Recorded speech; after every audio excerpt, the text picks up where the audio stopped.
Now to the fourth and final day at the Republican National Convention. It is finally here. Former President Trump himself will headline the night's speakers.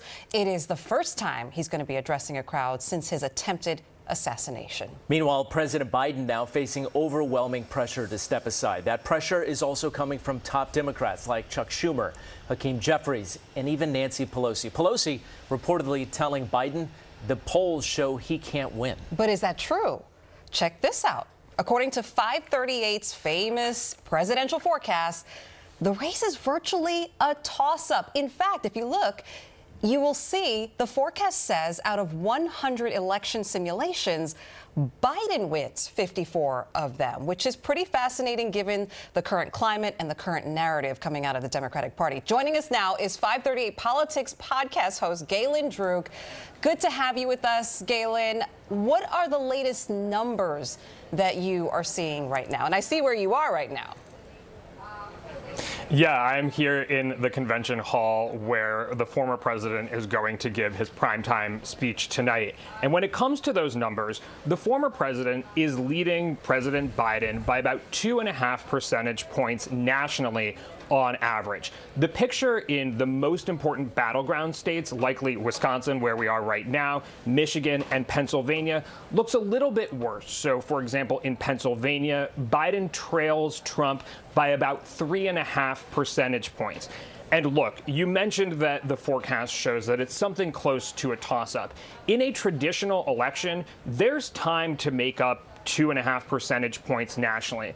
But I think Biden faces obstacles in this moment, as you just addressed, that we haven't seen a past presidential candidate face. And so I think there really is an open question whether he could make up that kind of deficit in the 3.5 months that we have left before November 5th, Election Day.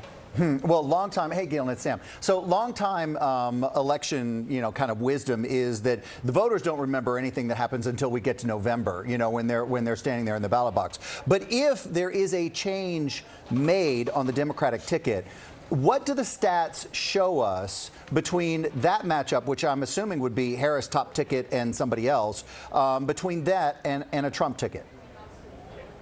Yeah, so ABC News recently conducted polling with Ipsos, and we found that Kamala Harris against Donald Trump results in Harris having about a 3-point advantage, 49% to 46%, while Joe Biden was trailing Donald Trump by about a percentage point. We see similar results in other polls, although a CNN poll a couple weeks ago found that while she still has more of a lead compared to Biden, both of them were trailing Trump. So I think at this point it's too early to say what would actually happen if somebody like Harris were to become the Democratic nominee, but it looks like she would have a slight advantage. I'll also say that if she were to become the nominee, the entire dynamics of the race would change. Republicans have been talking about Biden's age for years now, and so that's pretty ingrained in voters' minds. But if Harris were to become the nominee, the lines of attack would change, and they could damage her in the polls ultimately as well. So I don't think Democrats should be looking at this as, oh, we could swap out Joe Biden, and then we would definitely win. It's going to be an uphill battle no matter who is facing the former president. Well, former President Trump, he's going to speak tonight, officially accept the nomination. He's talked about this speech of unity that he's now rewriting in the wake of that attempted assassination over the weekend. What are you looking for tonight?